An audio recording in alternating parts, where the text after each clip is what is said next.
Boldwood presents Annie in Paris, written by Carmen Reid and read by Julie Maisie. The moral right of the author has been asserted. This performance is owned by Boldwood. Prologue. Le tissu naturel, natural fabrics. Elegant French women are obsessed with clothes made from natural materials.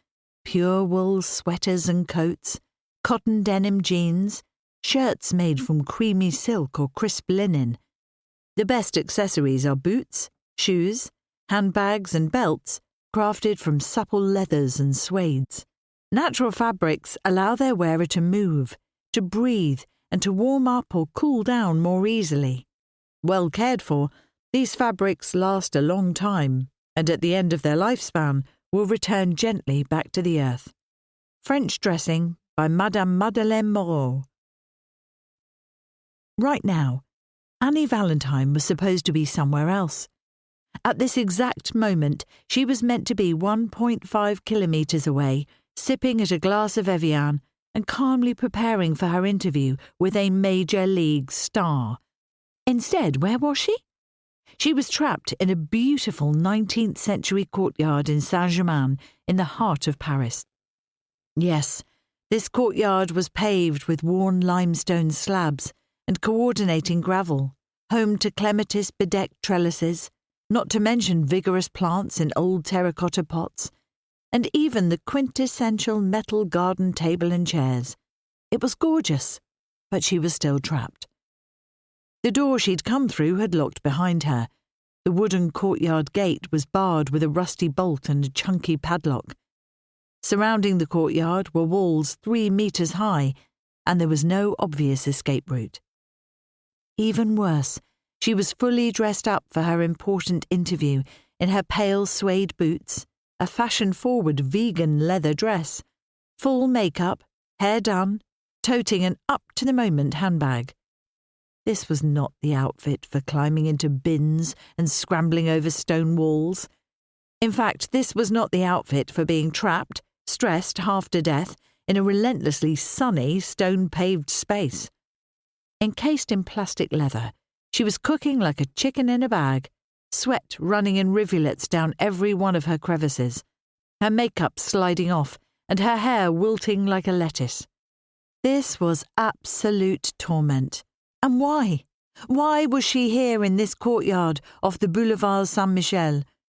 To be honest, it was because she was trying to spy on the woman that she suspected was getting far too close to her husband.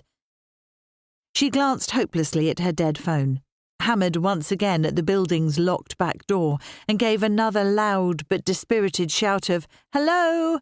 Can anyone hear me?" Then she went over to the tall apartment window and pressed her face to the glass to take a glimpse inside the bedroom. An old mahogany double bed with white pillows and duvet took up one side of the room, but she didn't want to stare at that bed and wonder what had or hadn't been going on in there between her husband and this other woman, so she cast her gaze over to the other side of the white-walled room. Standing there was an antique wardrobe in the same dark mahogany wood as the bed. One of the solid old doors was hanging open, and inside, Annie pressed her face right against the window pane to get a better look, was a row of wooden shelves, neatly stacked with piles of clothes. The glimpse of a dress peeking out from beside the shelves suggested that the rest of the wardrobe was packed with items on a rail. Despite her trickling sweat, melting makeup, and general sense of panic, Annie could not stop the thought bubbling up that right here, inside this mahogany armoire, she may possibly have located the holy grail of French style. This antique piece of furniture contained the complete wardrobe of an effortlessly chic Parisienne. The whole shebang, the full Monty, the real deal. Tops, dresses, jeans, blouses, shoes, skirts, trousers, jackets, scarves and accessories. It was probably all in there. Just an hour or two of sifting through that closet would probably reveal all those elusive French girl secrets. But there was nothing she could do about that right now, especially as the secrets belonged to her. No, right now, she had to concentrate on how to get out of this baking courtyard, this absolutely broiling dress, and somehow salvage something from the wreckage of the careful plans made for today. Oh dear God, everyone was going to be absolutely furious with her. And if she thought back through all the steps that had brought her here to this locked courtyard nightmare, well, it was definitely Ed's fault. And it had all kicked off back in August, on the night of that supposedly romantic dinner date. Chapter 1. La lingerie. Underwear. Even in the smallest provincial French towns, you will find boutiques with top-quality underwear, because this is an essential ingredient for being well-dressed. Smooth cottons, pretty laces and sexy sheers all feel perfect next to the skin. They make you look and feel better. The best way to wash your exquisite léger bras? Wear it in the shower. MM. It would be fair to say that the cosy Italian restaurant chosen for their dinner date was not nearly as nice as Annie had hoped. She had imagined dimmed lights, mellow music, plush chairs and generous glasses of fruity wine, so that she and Ed could steal a brief evening away from the mayhem that currently passed for family life. While she had been hoiking herself into extra-strength Spanx and applying lipstick for the first time in weeks, she'd imagined enjoying a relaxed meal and uninterrupted conversation with her husband. As she'd fiddled about with earrings, applied one too many blasts of perfume, and fussed about to bangle or not to bangle, she'd even thought about coming home later to a romantic rekindling. But instead, the only thing about to be rekindled was her almighty temper, as Ed was 20 minutes late so far, and there had been no word from him since a brief message nearly 2 hours ago. Not forgotten dinner, still caught up in handovers. Handovers. Endless handovers. Meanwhile, she was stuck in a below-par diner at a sticky table, even though she'd already asked the waiter to wipe it down for her, with a heavy smell of fried onions in the air and a huge TV screen on the wall behind her showing a blinking football match. And why was the TV draped in red and green tinsel? It was the tail end of August. Was this something to do with the football and showing Italian colours? She picked up her phone with the intention of sending another message to Ed, this time to tell him that she would never be taking restaurant recommendations from him again. Maybe he'd been tipsy when he'd last eaten here, or maybe he'd been planning to keep up with the football during their date. But this was just not the setting for a romantic dinner, and Annie couldn't get up and go somewhere else because this place was tucked away down several side streets and she'd not seen any other restaurants nearby. As soon as the phone was in her hand, she could see a new flurry of messages had landed, and for a moment she hesitated. Yes, she should check to see if there was a message from Ed or any kind of family emergency. But, on the other hand, this was supposed to be an evening off, and if she opened her messages, the chances of being drawn into some kind of urgent family drama were high. The waiter appeared by her side. "Another glass of wine for Madame? And how about some appetizers while you wait for your companion?" She looked at her half-drained wine glass and decided more chilled white was probably needed. Then she added bread, butter and olives to her order. But she wasn't sure if the waiter heard her because a goal had been scored. Cheers erupted, and off he darted to watch the action replay. Annie sighed and opened the messages. Nothing from Ed, she saw as she scrolled. She opened the one from her teenage son, Owen, first. He was away for another night at some sort of music camp that he had begged and hassled her to go to, but he seemed to spend most of the day there on his phone, begging and hassling her with all other kinds of requests. "Can you top up my phone, please?" Followed by, "Didn't pack enough pants, can you send?" Followed by, "Back at school at 6 p.m. to Ms. Can I get lift? Bag and instruments too heavy." She sighed, took another gulp of wine, and tapped out, "Will top up phone? No, can't send pants, just re-wear. We'll see what I can do about lift. Hope you're having fun. Love you, kiss kiss. Then there was a new message from her oldest daughter Lauren in New York. I have found a room, but it's VV small and they want a deposit of $2,000. Is that okay? Annie sighed again and took a bigger gulp of wine. Lauren in New York was currently just one VV big expensive headache. Out for dinner, we'll call later and talk it through. Love you, kiss kiss. A message from the babysitter looking after the twins tonight had also dropped. Max says he has a sore stomach. What should I do? Sigh, swig. Liesl, from Owen's year at school, was not hugely experienced, but she had been available, and Annie hadn't anticipated any problems. Her 4-year-old twins, Max and Minette, had seemed absolutely fine when she'd left the house earlier. Give him some water, maybe a teaspoon of Calpol, main bathroom cupboard, and let me know if it gets any worse. Thank you, kiss. She put the phone down and couldn't help the flashes of angst that now popped up. Could Max possibly have appendicitis? Was Lauren about to be scammed out of her hard-earned money? Shouldn't Owen be old enough to count his pants? There was so much that she absolutely loved about being the captain of the Starship Family Enterprise. But sometimes, just occasionally, it would be wonderful to have a few hours completely off. But then her thoughts were interrupted. Annie, there you are. I'm not too late, am I? And here was her husband, unruly, curly hair all over the place, clothes looking rumpled, and as he bent down to kiss her, she got a blast of heat, damp upper lip and sweat. Did you cycle over here?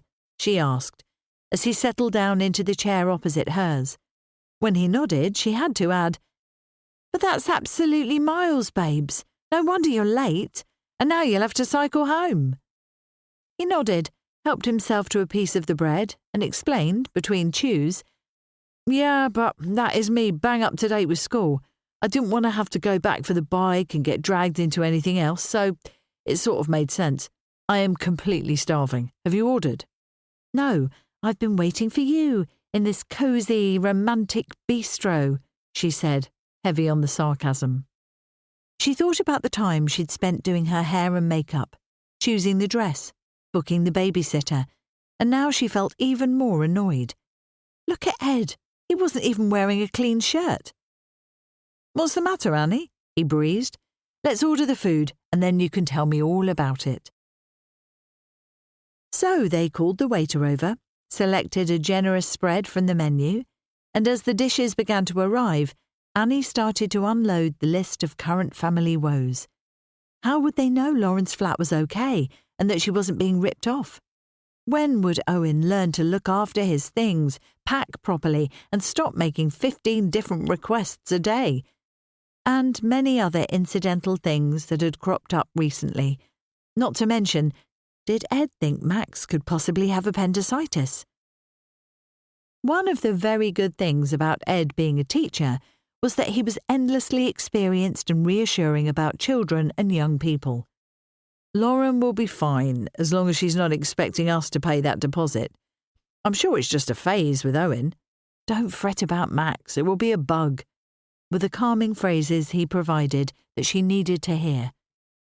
The food arrived, and it wasn't brilliant. But her second glass of wine was going down well, and for a short time, between the olives, baked aubergine and fried prawn dishes, she tried to relax and enjoy herself. Okay, well, just as soon as Ed had calmed down about how much onion there would be in these dishes, the topic of Ed's temperamental digestion seemed to crop up just a little too often these days. But never mind, he was now telling a funny story about the St. Vincent's headmaster, Mr. Ketteringham Smith, and as she listened, she tried to imagine the 3.5-month stint without Ed at home that was about to begin.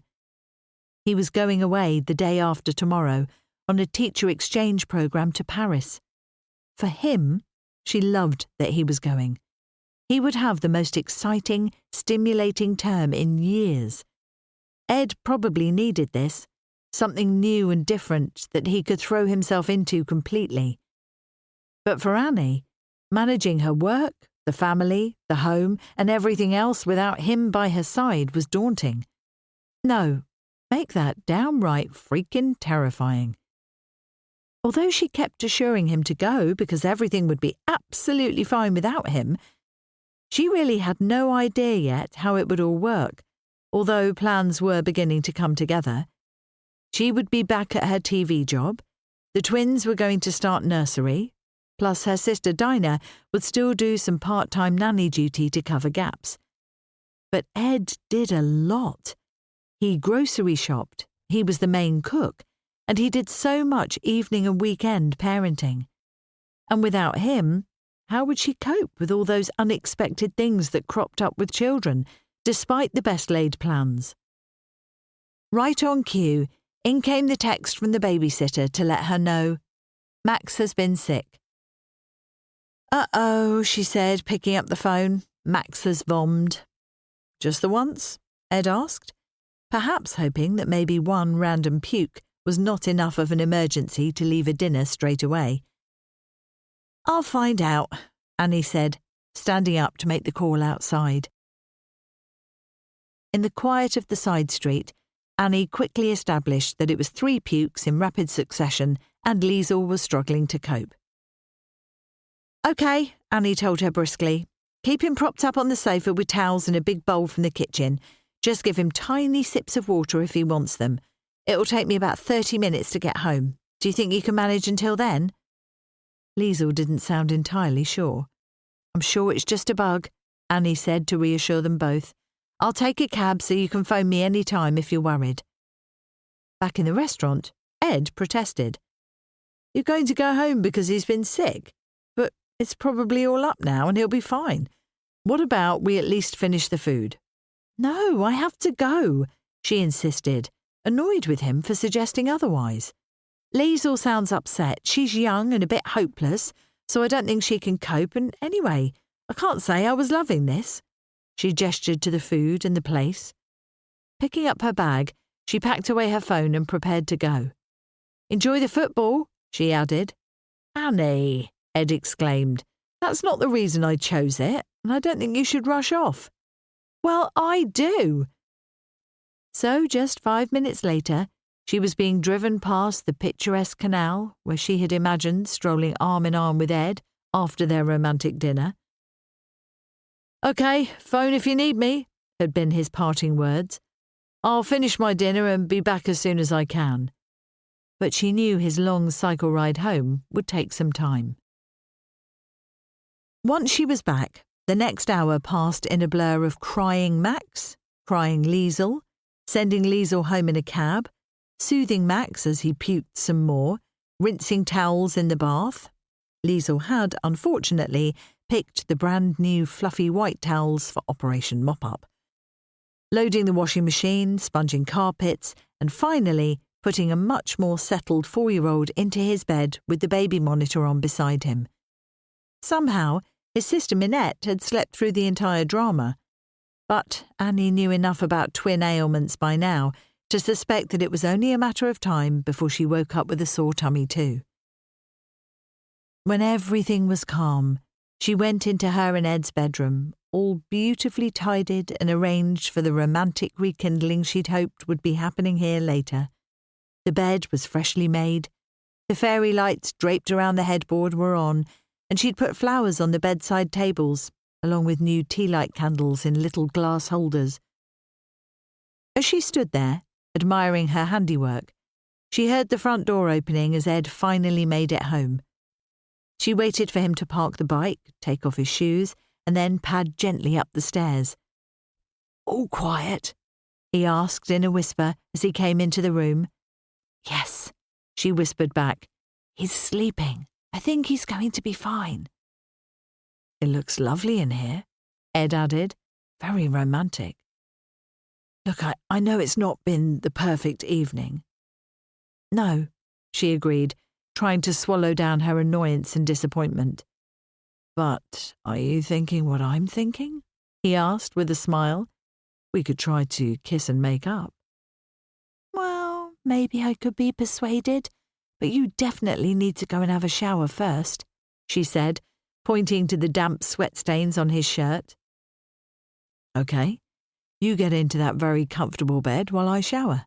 Then I will be right back beside you." "Annie?" Annie opened her eyes to see the twinkle of the fairy lights above her. She realised she'd taken off her clothes, slipped into bed and almost instantly fallen fast asleep. Beside her was a freshly washed Ed, his damp hair brushing her shoulder. "Sorry to wake you.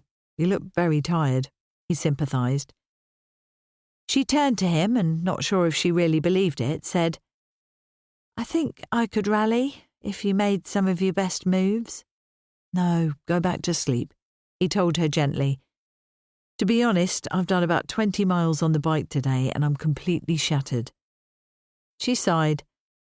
"Okay, well, tomorrow," she said. "Definitely. It's your last night."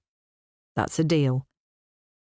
Just as she closed her eyes again, half wondering, did I take off my makeup? What about brushing my teeth? So much for a romantic evening. Her phone bleeped. Oh, for goodness sake, now what? She got up onto her elbow, groped for her mobile and saw Lauren's message. "Mum, I thought you were going to phone me back." Oh, no. And then through the baby monitor came Minette's voice as she said in a pitiful whine, "Mummy, feels sick." Oh, no, no, no. Chapter 2. Les accessoires. Accessories. Coco Chanel famously told us to remove one accessory before we leave the house. But she was advising women who wore hats trimmed with flowers and ribbons, plus earrings, multi-strand necklaces, elaborate corsages, bracelets, rings and brooches, all with highly decorative dresses. Nowadays, I look in the mirror at my staple outfits and wonder what I can add to bring them to life. Eye-catching earrings or a bright scarf? My new belt, perhaps, or a brooch? Often, modern women need to add a little more. MM. The following afternoon, when the recovering twins had been fed, further entertained, and were now drowsily enjoying their slot of allotted TV time, Annie went upstairs to see how Ed's packing for Paris was progressing. The marital bedroom was now in a state of disarray because Ed was in deep prep for his departure tomorrow. This was not a scene that would spark joy in the heart of any Marie Kondo fan. Ed's clothes and other belongings were scattered across the bed, where his half-packed suitcase was lying open, while shoes, trainers and various electrical wires were strewn about the floor. Ed had not long ago rushed out declaring that he had to buy a new phone charger, an adapter plug and various other last-minute items. Annie looked into the suitcase and was surprised to see a lot of nice clothes in there. His newest shirts and T-shirts, plus crisp, recently bought pairs of chinos and 2 of the latest tweedy English gent jackets to join his wardrobe. Good grief! Even that unopened bottle of cologne she'd bought him months ago was in there. In fact, she had bought most of these items for him, but they'd mainly been left unworn as he continued to get full wear out of his other, older, saggier dad clothes. Well, he was obviously planning a whole new look for Paris. The neatly folded pile of cycling clothes at the foot of the bed beside the open suitcase puzzled her. Surely Ed wasn't planning to cycle in Paris. Proper cycling was his new thing. He'd always cycled to school and back most days, but for the past year he'd joined a cycling club and begun going on much longer excursions at the weekends. This commitment came with lycra shorts and tight-fitting zip-up jackets, eye goggles, time trials, and the ridiculous carbon fibre monstrosity parked in their actual bedroom because Ed was worried it would be stolen from the shed or scratched up in the hallway. On the plus side, Ed was incredibly fit. But the downside was that she seemed even less fit by comparison. As their ages slowly but surely ticked upwards, Annie was only too aware that wrinkles and poundage were both creeping gently up on her.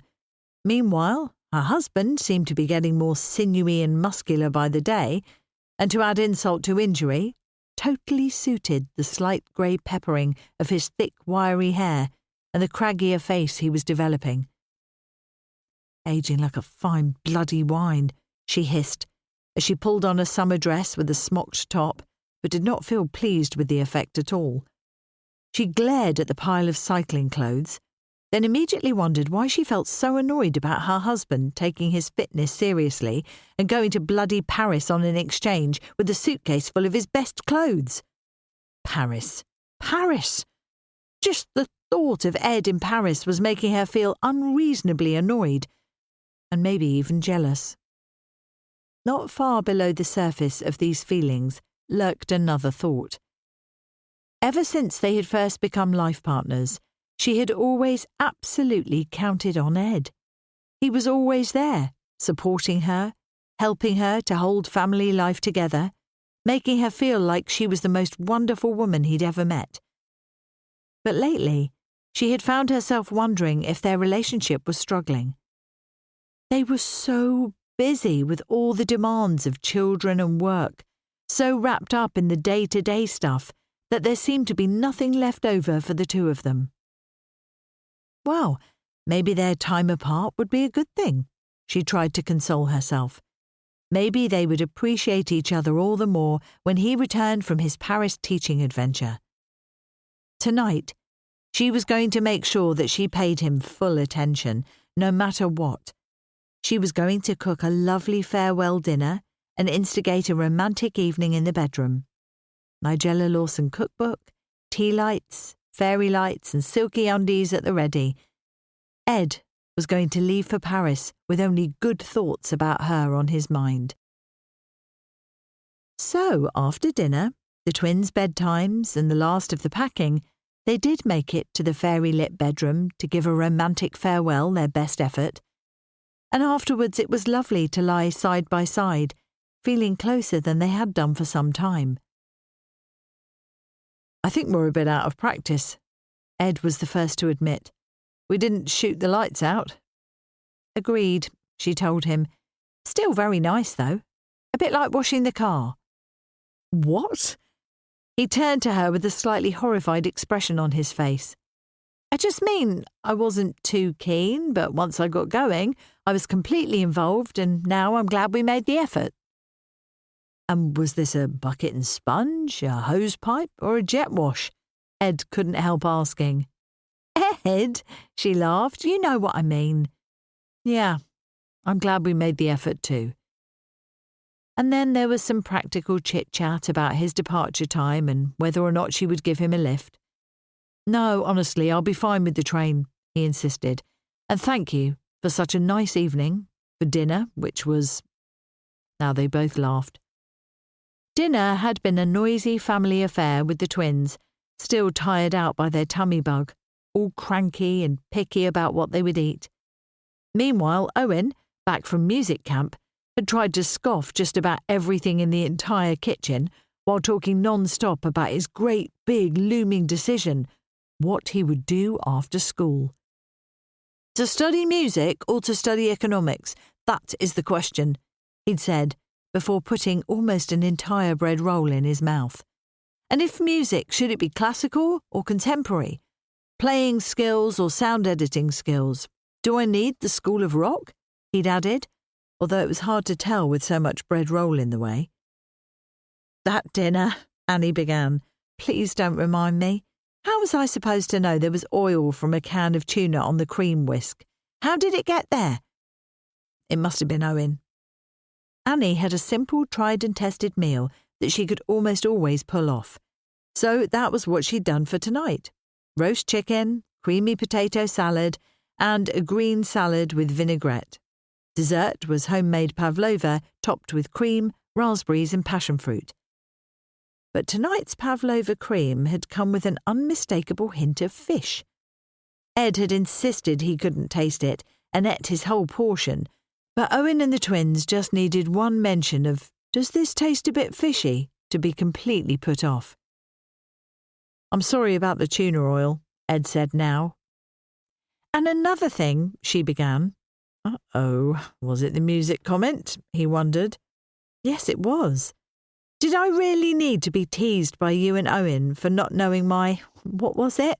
She complained. Your Mozart from your Mendelssohn. Exactly.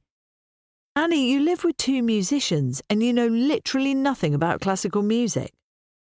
Ed, she countered, Lauren and I work in fashion and you wouldn't recognise the Fendi baguette if I served it to you for breakfast. Although she had expected him to protest, Ed sank his head back onto the pillow and told her, You're right. We should both try and do something about our knowledge gaps. Yeah, well, she turned out the bedside light on her side. As soon as you find time to study the fashion greats, let me know, and I will do some homework on the musical classics. In the darkness, as they prepared to fall asleep, Ed asked, Did you manage to speak to Lauren? We've been messaging, but I've not had time for a full chat. Okay, try and speak to her tomorrow, check everything's okay. Yeah. And then Annie heard herself add quietly, We are okay, aren't we, Ed? Going to Paris isn't about running away from me, from us. She could hear him lift his head from the pillow to turn to her. No, of course not, he replied. Then why are you going? You know why. We've talked it all through to death, Annie. This decision was made months ago, he exclaimed. It's about having a new experience, being in a different city.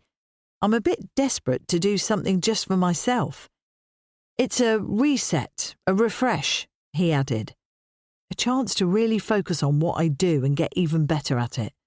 I want to get absorbed in the music and come back a better teacher. St. Vincent's is a very demanding school. You've got to keep right up there. So this is distraction-free time, grown-up time even. Because, yes, I have to admit, she suspected she wasn't going to like this next bit so much. I absolutely love my family, you know that, and you love family life too, but we're in the same old routine and it can be boring. You know it can. Yeah, she added in a whisper. And I feel desperate to do something just for myself, he added.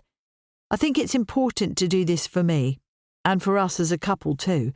I'm really looking forward to it, and I think some time apart should let us all appreciate each other when we get back together again. She reached for his hand. It didn't matter that they'd discussed it to death and both agreed to this plan. Now that it was here, now that he was going off to be busy and do exciting new things, while she was left holding the fort, she could only think of all those years after the death of her first husband, Roddy, when she was a single parent to two small children. It was grindingly hard work. It was house arrest once they were in bed, and worst of all were those moments when you wanted to say, Look what they did!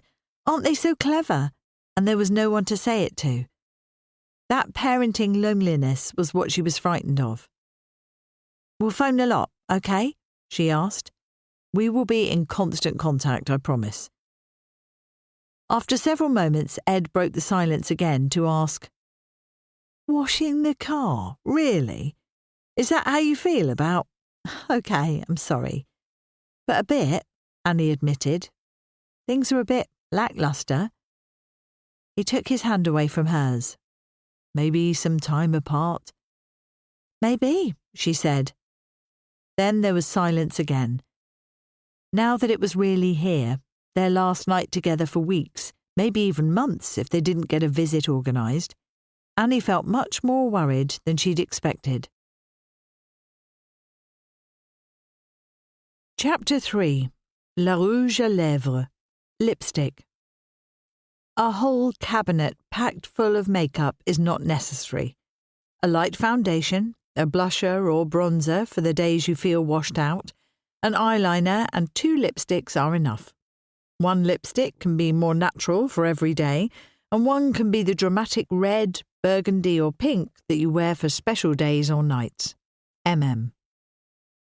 There was a pause on the other end of the line, and Annie realised she was meant to make some kind of reply.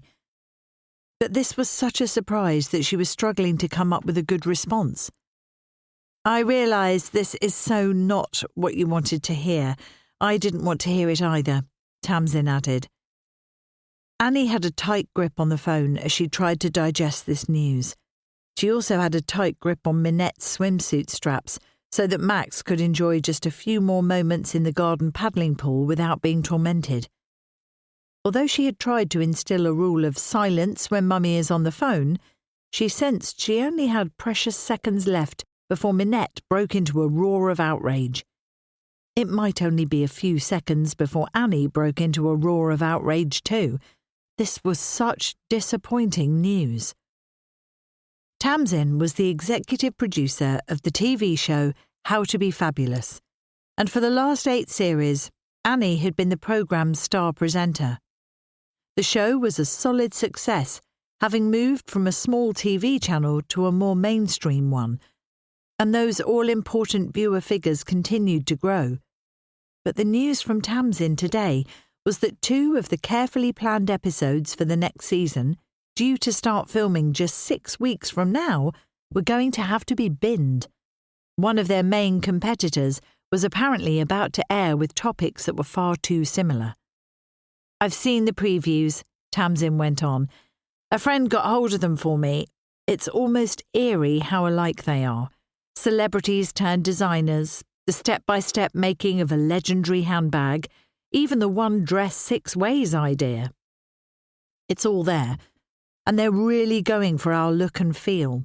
So I've had to alert the big channel boss, who has hauled me in and said we have to come up with new, much better, much fresher ideas, or we are in trouble." Tamsin had already spelled it out earlier in the call. The next essential slice of funding was in serious doubt. If their new ideas weren't good enough, the next series might be pulled. "How long do we have to come up with all this?" Annie wanted to know, because this wasn't just about jotting down some thoughts and sending them over. This was about having a whole smorgasbord of delicious new ideas, enough to fill 2 episodes, plus doing the research to make sure they were viable, and even, ideally, organising some test filming to give the production team plenty of time to set up crews, locations and permissions in time. "Well," Tamsin was thinking it through, "if we can get 2 brilliant new episode ideas through the door in the next month, enough to get our funding secured and the series green-lit, then we can start by filming the 6 episodes we've already planned first, and that should give the production department time to plan out the new episodes. That's how we'll do it." "So a month, basically," Annie summarised. "We have 1 month to come up with enough ideas to create 2 series-saving episodes." "Yes, that is basically how the land lies," Tamsin confirmed. "And not just ideas, Annie. Entire themes, directions, major wow factor. It's not just on you, Annie," Tamsin assured her. "Everyone involved will be thinking about it, but you're the one who's always had the best ideas so far. So if anyone could pull us out of this hole, it will be you." Annie sighed loud and long. She relinquished hold of Minette's swimsuit straps with the hissed instruction to play nice. And Minette pinged over the burnt-out, very end of the summer grass to the paddling pool. Annie already knew that she would, of course, give it her very best shot. But why did TV always have to be like this? 1 minute you were a breathlessly exciting success, and everything you did was amazing, and literally the very next second, everything you suggested was old, has been, and done to death. It was exhausting. She was still supposed to be on holiday and adjusting to life without Ed at home. It was just 10 days before her toddlers were due to start nursery, and next week Owen would begin his final year at school. She wanted to enjoy the last remaining time with all 3 of them, not be rushing about, trying to decide what was hot and what was not. "What are you up to right now, anyway?" Tamsin asked. "I always imagine you off on exciting fashion research." "Oh no, school holidays, so we've been taking it easy." Annie looked down at her overflowing boob tube, baggy shorts and flip-flops. She was not feeling very how to be fabulous. No, she was definitely not in TV glamour mode. Her current vibe was more how to look like a burst couch. And Ed has just gone off to Paris, she added, trying not to feel the inevitable pang of jealousy that struck whenever she thought of where her husband was spending the upcoming term. The whole term. He's landed this teaching exchange scholarship, so he's off to a very prestigious music school in Paris. And believe it or not, he gets a beautiful left bank apartment thrown into the deal by the wealthy benefactors. Oh, that sounds fantastic, Tamsin agreed. And meanwhile, you're left at home with all the brood. Exactly, Annie said. Well, Lauren is still in New York and planning to stay there, as long as she can find something interesting to do, Annie said of her eldest daughter. But yes, Owen and the twins are all mine until December. But don't worry, as soon as you hang up, I'm going to start brainstorming for those episodes. Annie tried to lift her voice to the level of dynamic enthusiasm required. It wasn't that she didn't love the show or being on the show or banking the generous TV presenter's fee. She did, of course she did. But it felt so disheartening to have to start on those episodes all over again. And what about your friend Svetlana? Was Tamsin's next question. She will come back to do her guest slots on the next series, won't she? You know, I'm actually not sure, Annie admitted. They both knew that Svetlana, the Mayfair-based former Miss Ukraine, the multiple-divorced multi-millionairess, and her tips from your rich best friend, was one of the show's most popular slots, along with the Annie makeover segment, when Annie pitched up in a straight-out-of-Frumpsville outfit and made herself over. So much less awkward than making over a shy and awkward fashion-blind guest. Have you seen much of her since filming on the last series? Tamsin asked. Annie answered vaguely. No, not really. She's been away for most of the summer. The truth was more clear-cut. The two women had not, in fact, seen each other since the last day of filming back in May. The reason for this? Well, just a few days after filming wrapped, Svetlana had phoned Annie with very surprising news. She had announced that she was stepping back from the day-to-day running of her fashion company, Perfect Dress, and employing a new CEO. Unfortunately, according to Svetlana, the new CEO had already identified where business transformation needed to happen, and this included making Annie's daughter redundant and replacing her with someone much more experienced. Annie, who was a partner in the business, admittedly a very small shareholder, but still, had felt completely blindsided. She'd not expected any of this, especially as Lauren had only just returned to New York after an extensive and expensive visa application process. The exchange that followed between Svetlana and Annie had been heated. Annie was pretty convinced the words "playing at Lady of the Manor" had left her lips, along with "what Svetlana wants, Svetlana gets," as usual. So, Lauren had left Perfect Dress and was currently doing short-term, bitty jobs as she searched for something else. Annie and Svetlana had not been in touch again all summer long. Annie hadn't gone so far as to delete Svetlana from her social media sites, so she'd seen the posts. "Enjoying summer with my boys in Saint-Tropez." She'd even occasionally given them a like or left a comment to let Svetlana know that she was around and maybe they should think about getting in touch and talking things over, but there had been no hint of any acknowledgement.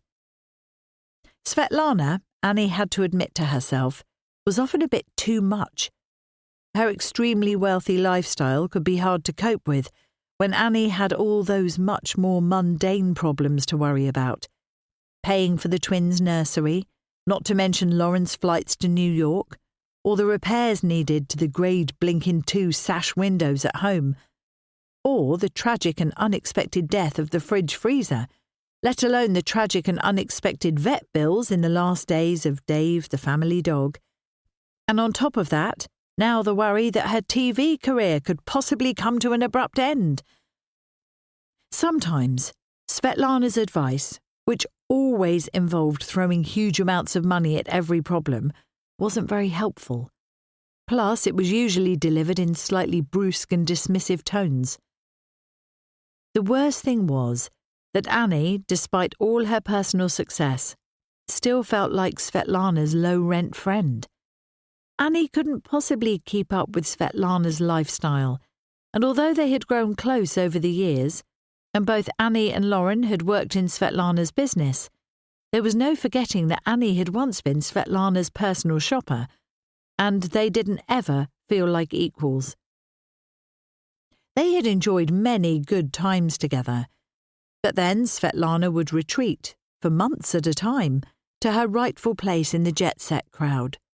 That's where she was now, summering on yachts and jet skis, in designer swimsuits, while staff, no doubt, hovered at her elbow with plates of chilled, sliced melon and mango.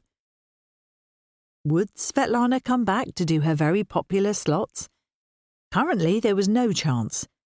If Annie wanted Svetlana back, she would have to find a way to repair the damage done by that argument.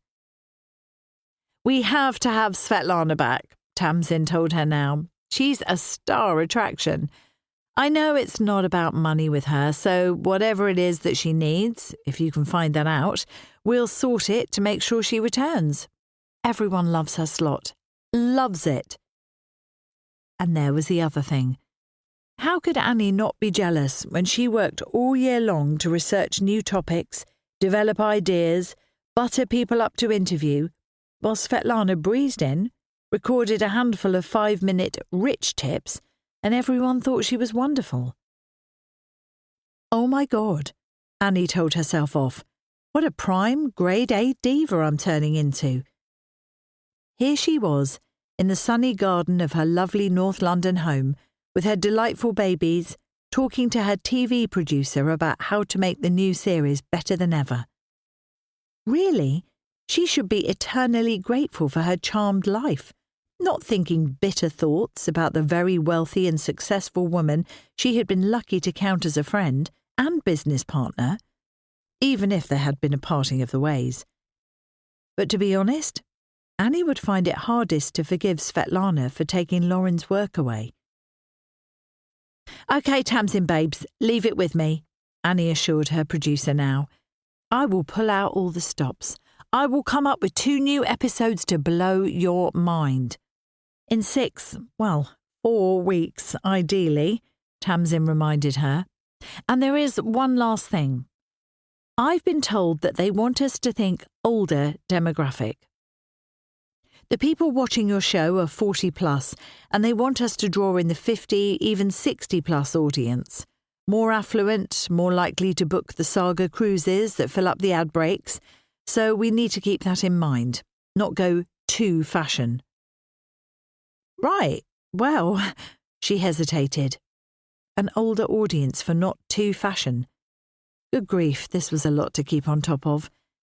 And didn't people watch shows like hers for entertainment and inspiration? They weren't all about to go off and buy this season's new Chanel jacket, were they? But that didn't mean she had to start doing segments on this season's cosiest slippers. TV was such a tightrope.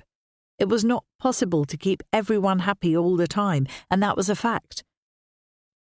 "OK, well, and no problem to all of that," Annie insisted, sounding more confident than she felt. But she would have to try and pull this all together. And right now, she had noticed that Minette had a small bucket, full to the brim, right above her brother's head, and was trying to get her grip right to tip it over. So Annie had to go. "Speak soon. Bye," she told Tamsin, as she leapt from her deck chair, popping out of her boob tube in the process, and grabbed the bucket to prevent yet another distressed Max wailing at top volume incident. Chapter 4. La peau. Skin. Basic skincare is something everyone can learn from a young age. Always take your makeup off, clean your skin gently, moisturise, and guard against the fierce sun of the summer. Don't use anything harsh on your skin or your hair. Treat these precious parts of your body like a delicate silk negligee. MM. The Bentley purred gently through the slow-moving traffic on the clogged Euston Road, but Svetlana sat calmly in the back seat with her teenage boys and did not fret. They'd left him plenty of time, and anyway, trains to Edinburgh seemed to go once an hour at this time of day, so if her boys missed this one, they would just catch the next. Michael and Petrov were both on their phones, messaging the friends they expected to meet on the long train journey north. The handsome young teenagers were casually dressed, but it was the very smartest side of casual. Designer jeans and trainers, polo shirts from the currently most fashionable teen label, and everything ironed to within 1 inch of its life by Svetlana's long-serving housekeeper, Maria. Both boys were making the long journey up to Edinburgh, then Aberdeen, then Elgin, to their famous Scottish boarding school, Gordonston. The elite school Prince Philip and all his royal children, including King Charles, had attended. After her divorce from the boys' father, Igor, Svetlana had endured huge fights with him about where their boys would be schooled once they outgrew their exclusive London prep school. Igor had insisted they should attend a disciplinarian military academy in Eastern Europe, as he had done, while she had been desperate to keep them near her in London, so had campaigned for Eton.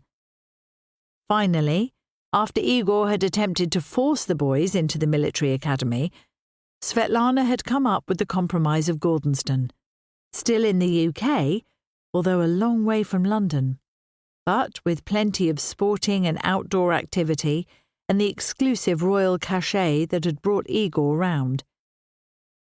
Svetlana looked with deep love at her boys, their dark hair in sharp new cuts for school, their skin conker brown from a long summer on the waters around France and Greece.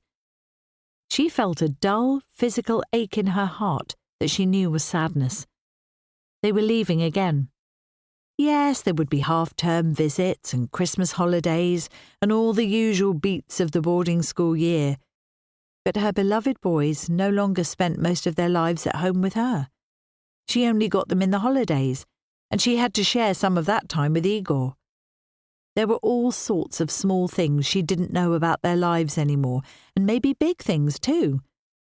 A verruca on 13-year-old Petrov's foot had almost reduced her to tears because he'd told her, quite unconcerned, that it's been there for ages. But this was the first she'd heard about it. Whenever one of the boys glanced over to look at her, she smiled brightly. Her makeup was beautifully applied. Her hairdresser had come to the house this morning to personally wash, blow-dry, and then sweep her long blonde locks into her favourite high chignon bun, and she was wearing a pale Chanel skirt suit because there were no clothes as effective as Chanel's for tenderly holding together on the outside what felt as if it was falling apart on the inside.